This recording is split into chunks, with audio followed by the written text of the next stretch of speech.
Olá, pessoal. Meu nome é Tarsila e hoje vou trabalhar com vocês o tema hidrocarbonetos. Esse tema é a segunda aula de Química Orgânica, né? E a gente vai falar um pouquinho mais sobre os hidrocarbonetos e como a gente dá o nome deles. Bom, para começar, eu dividi essa palavra em duas partes, né? Para a gente entender o que significa hidrocarbonetos. Então, quando a gente olha para essa primeira parte aqui, hidro, a gente pode lembrar de um elemento químico que está lá na tabela periódica, né? Que vocês já aprenderam. O elemento químico que a gente vai lembrar é o hidrogênio, não é isso? Então, hidro a gente vai associar com hidrogênio. E aí vamos lembrar que o hidrogênio faz uma ligação. Por que o hidrogênio faz uma ligação? Bom, o hidrogênio, ele está querendo ficar com a configuração do gás nobre hélio, né? Que a gente pode lembrar lá da regra do octeto que vocês aprenderam, né? Então, a regra do octeto dizia que todo átomo busca uma estabilidade, ou seja, busca a configuração de um gás nobre. No caso do hidrogênio, ele busca a configuração do gás hélio. E o gás hélio, ele tem o quê? 2 elétrons. E o hidrogênio tem o quê? 1 elétron. Certo? Então, se o hidrogênio tem 1 e quer chegar em 2, ele precisa fazer apenas uma ligação. Carboneto. Carboneto lembra também um elemento químico bem conhecido chamado carbono. Não é isso? E o carbono também quer ficar estável, não é isso? Pensando na regra do octeto, ele quer ficar com a configuração do gás nobre mais próximo a ele, que tem 8 elétrons, certo? Só que o carbono ele já tem 4, ele está na família 4A, significa que ele tem 4 elétrons na última camada.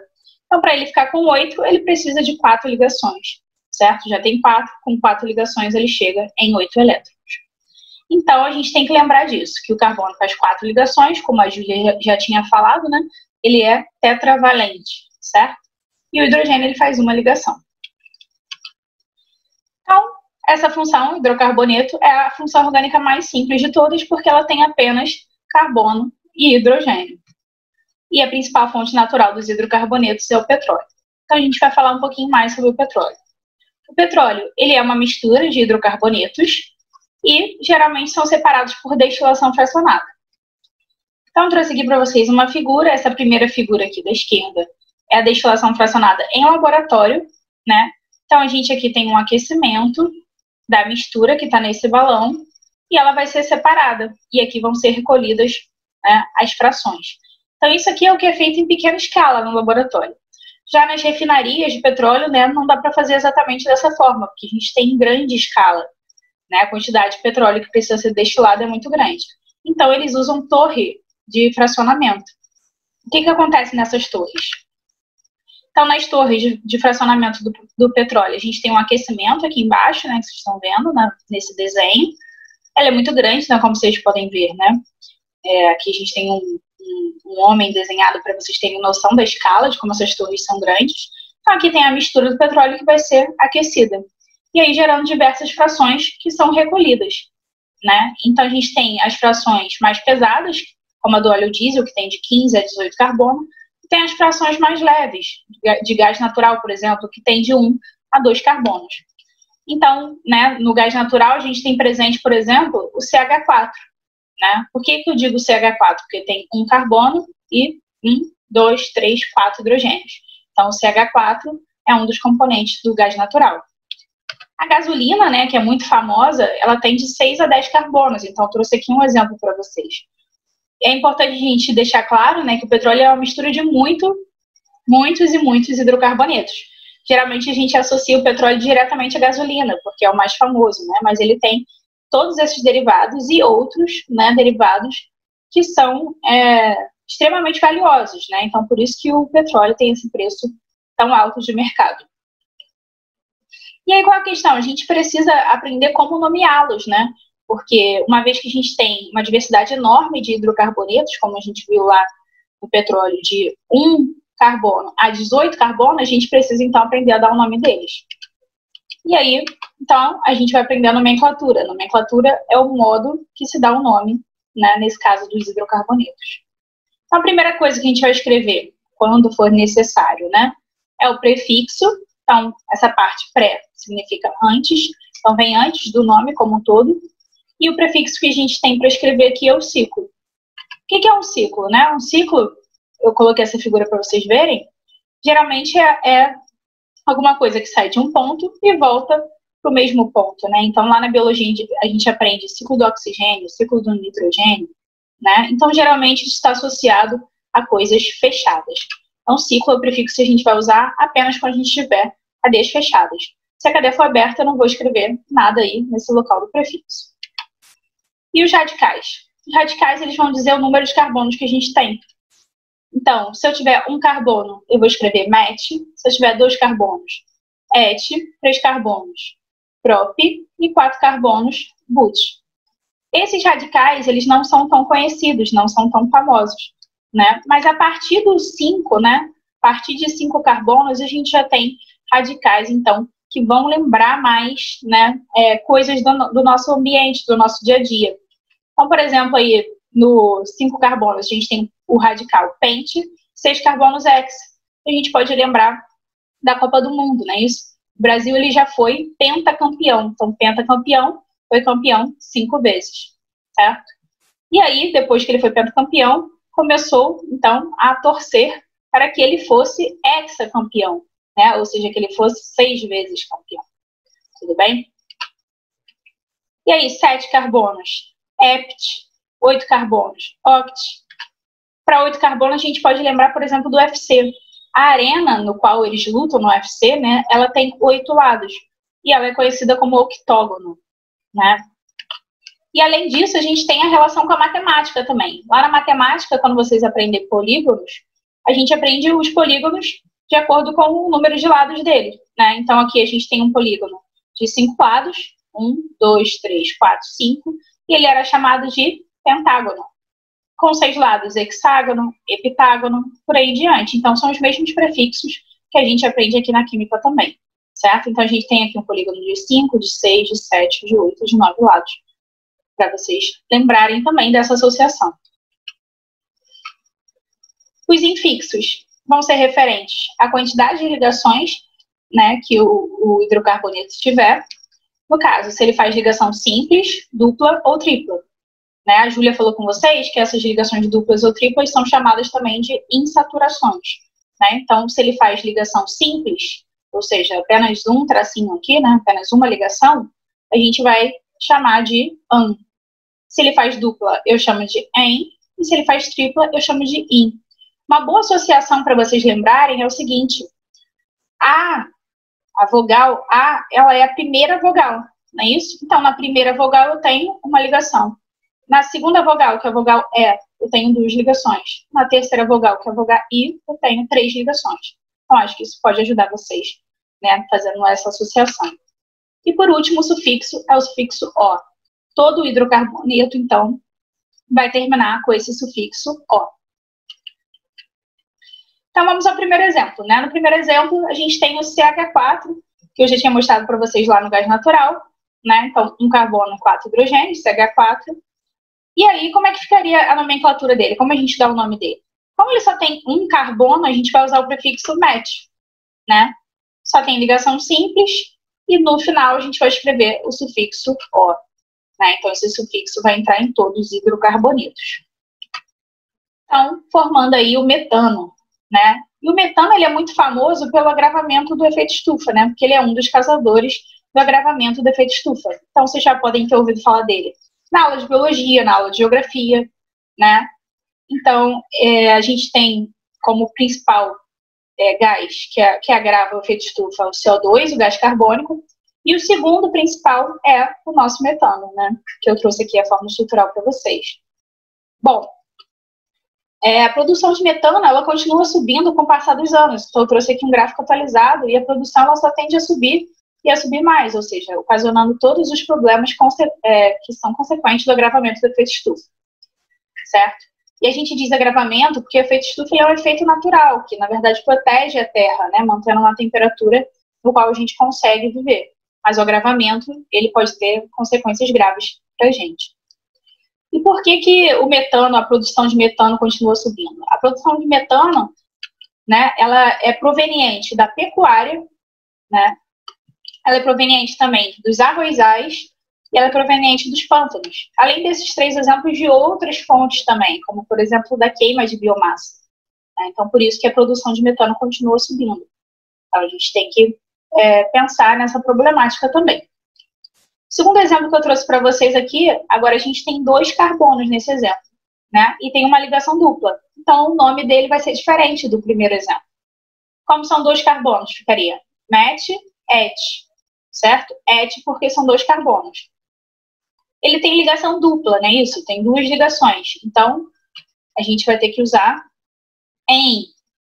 Lembra disso? O E é a segunda vogal, 2 ligações, tudo bem?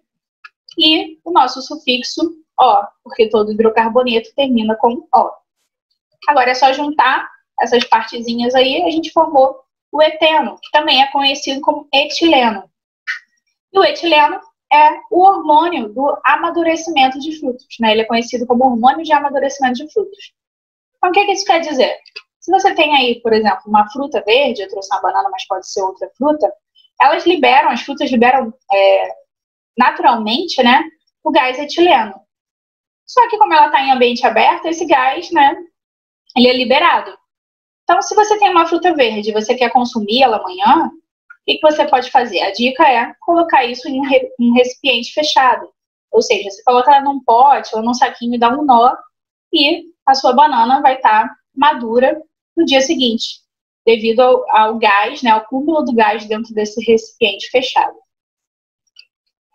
Agora eu trouxe uma cadeia fechada, só para vocês verem como seria a nomenclatura de uma cadeia fechada, né? Então isso aqui parece um triângulo, mas na verdade ele é também, né, uma representação para a gente de uma cadeia orgânica fechada, certo? E é uma cadeia orgânica de 3 carbonos, né? Eu trouxe aqui a fórmula C3H6, então tem 3 carbonos, cada um num pontinho desse do triângulo, né? Que lá na matemática chamava de vértice. Então aqui um pontinho, um carbono, 2 carbonos, 3 carbonos, tudo bem? E aí a gente pode pensar, né, quantas ligações cada um desses carbonos está fazendo. Vou desenhar para vocês. Então, a gente tem aqui esse carbono que está se ligando a esse CH2 aqui de cima e esse CH2 aqui à esquerda dele. Ele fez inicialmente 2 ligações, mas como a gente viu, o carbono tem que fazer 4, não é isso? Então, ele precisa fazer 2 ligações com hidrogênio para poder completar essas 4 ligações, certo? Então, ele está fazendo 4 ligações no total. 2 com os carbonos e 2 com esses hidrogênios aqui, certo? Então, por isso que a gente tem essa fórmula C3, são 3 carbonos, H6. 2 aqui e 2 aqui. Tudo bem? Mas, como isso é uma fórmula de ninho, fórmula de bastão, a gente precisa esconder tanto os carbonos quanto os hidrogênios. E aí, como é que vai ficar a nomenclatura disso? Primeira coisa que a gente tem que lembrar é que isso é uma cadeia fechada. Então, a gente vai ter que usar aquele prefixo que eu comentei lá no início com vocês, que é o prefixo para coisas fechadas, lembra? Começa num ponto e volta para o mesmo ponto. Então, o prefixo ciclo. A gente vai usar o prefixo ciclo porque essa cadeia é uma cadeia fechada, né? A gente pode lembrar dos polígonos aí da matemática. Bom, como tem 3 carbonos, a gente vai usar o prefixo o quê? Prop. É isso que a gente aprendeu, que era met, et, prop. Só tem ligação simples entre os carbonos. Então, vou usar o an. E o O, né, o sufixo O, para poder, então, fechar todo hidrocarboneto, tem o sufixo O. Agora, é só juntar tudo, a gente tem aí, essa cadeia se chama ciclopropano, que é um gás inflamável, né, inclusive, em ambiente fechado, ele corre o risco de ser explosivo, e ele é um anestésico, e é um anestésico utilizado porque, diferente de alguns outros anestésicos, ele não provoca enjoo, ele tem menor toxicidade, né, para o corpo humano, então ele é um anestésico utilizado. Nosso quarto exemplo, C7H14, então C7 a gente viu que tem 7 carbonos, não é isso? E a primeira coisa que a gente tem que fazer, quando a gente tem uma ligação dupla ou uma ligação tripla, é numerar a minha cadeia. Então, eu vou numerar a minha cadeia aqui, 1, 2, 3, 4, 5, 6, 7, e provavelmente vocês podem estar se perguntando, né, por que eu numerei da direita, né, comecei a contar aqui o número 1 da direita e não da esquerda, né? Então, essa numeração, ela vai ser em função da proximidade da ligação dupla, certo? Aqui na direita, a gente está mais próximo, né, da ligação dupla. Se eu começasse a contar daqui da esquerda, ia ficar bem longe da minha ligação. Então, aqui na direita eu tenho maior proximidade da minha ligação dupla. Por isso que a gente começa a contar da direita, tudo bem? Meu objetivo é sempre dar o menor número possível para essa ligação dupla. Então, nesse caso aqui, essa ligação está na posição entre o carbono 2 e 3.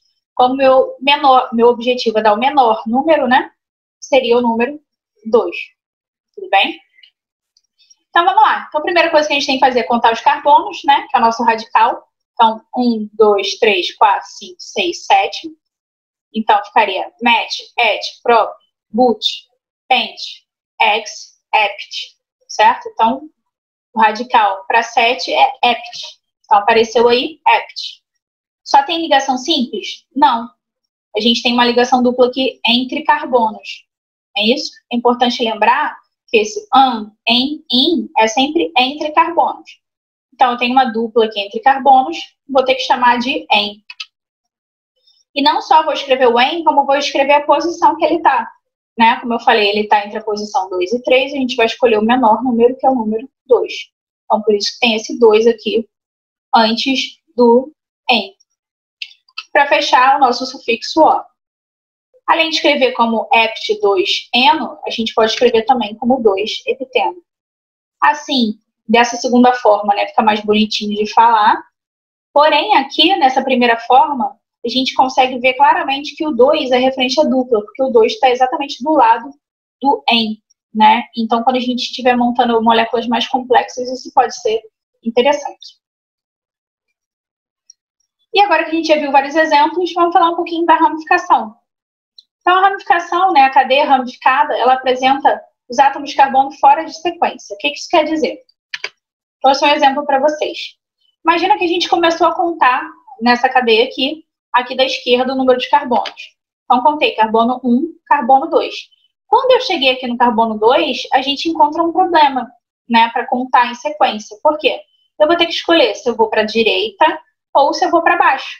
Né? Eu não consigo contar esses dois carbonos aqui em sequência. Ou eu vou para a direita, ou eu vou para baixo. Certo? Então, vamos dizer que eu escolha ir para a direita. Então, se eu escolher ir para a direita, esses 3 carbonos que eu contei, eles vão formar a minha cadeia principal, que foi a cadeia que eu contei, a cadeia que foi escolhida com o maior número de carbonos. Então, esses 3 carbonos aqui formaram a minha cadeia principal. E o carbono que ficou fora da contagem, esse carbono ali de baixo excluído? Esse carbono ali de baixo excluído, ele vai ser chamado, então, de ramificação. Então, ele é meu ramo, que fica ali pendurado na minha cadeia principal, certo? Eu escolhi aqui contar em linha reta, mas nesse caso eu poderia também ter escolhido vir para baixo, tá, gente? Nesse caso, nesse meu exemplo, tanto faz. E essas ramificações, como é que a gente daria o nome dessa cadeia toda aqui? Se eu não aprendi ainda a dar o nome dessa ramificação. Ela deve ter um nome diferente, né? E aí as ramificações, né? A gente tem uma nomenclatura específica, porque todas elas terminam com o sufixo -il, né? Então a gente vai usar o mesmo radical que a gente aprendeu, met, et, prop, but, pent, ex, mesmos radicais, só que ao invés de completar, né, conforme os hidrocarbonetos comuns, a gente vai colocar apenas o sufixo -il. Então, trouxe um exemplo, uma ramificação, né, um radical com apenas um carbono, CH3, como é que ele vai se chamar? Como tem um carbono só, ele se chama met, é isso? Como termina com o sufixo -il, ele vai se chamar metil, tudo bem? Então, uma ramificação de um carbono vai se chamar metil, e de 2 carbonos, etil, por aí vai. Bom, vamos ver o nosso exemplo, né, para ver como é que ficaria a nomenclatura total dele. Então, aí, novamente, né, eu comecei a contar aqui da esquerda, coloquei 1, 2, e escolhi continuar em diante, então, essa aqui é a minha cadeia principal com 3 carbonos. A minha cadeia principal, já que tem 3 carbonos, eu vou nomear prop, não é isso? Met, et, prop, porque tem 3 carbonos. Porque só tem ligação simples entre carbonos, como vocês podem ver aqui nesse tracinho, um tracinho só, né? É uma ligação simples. E o sufixo O, porque, né, todo hidrocarboneto termina com O. Mas eu não posso esquecer de nomear esse cara que ficou de fora da cadeia principal, que é a minha ramificação.